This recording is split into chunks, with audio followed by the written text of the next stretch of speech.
In this video, I'm going to show you how to choose the right monitoring locations in StatusCake. Because selecting locations randomly doesn't improve monitoring, selecting them strategically does. And to understand that, we need to look at how traffic actually moves across the internet. We'll come back to the StatusCake UI in a moment, but first let's look at what's happening underneath. Here we have a server hosted in London. On the left, a London monitoring location. On the right, a Sydney monitoring location. Notice the difference in path length. The London monitor has a shorter route. Fewer hops, less distance, fewer variables. The Sydney monitor crosses continents. More internet service providers, more transit providers, more routing complexity. The further the monitoring location is from the host, the more external variables are introduced. That doesn't mean it's wrong, it just means you need to understand what you're actually measuring. So here's the first key principle. Close locations test infrastructure stability. Distant locations test network path resilience. They're not the same thing. Now let's zoom in further. Between a monitoring location and your server, traffic doesn't move in a straight line. It moves across routers, internet service providers, transit providers, CDNs, and firewalls. Each one is a decision point. Each one introduces variability.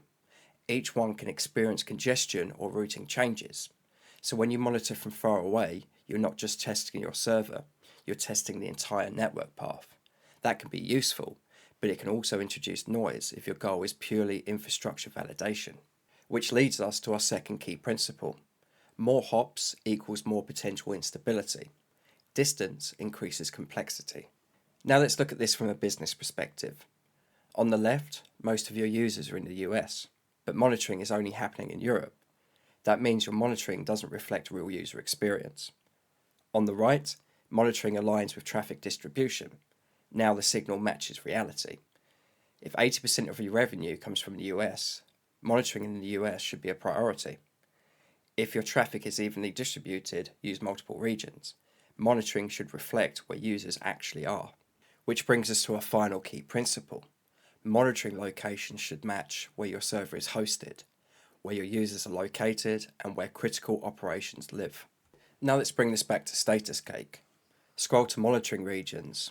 When you choose London, you're selecting a pool of IPs inside London.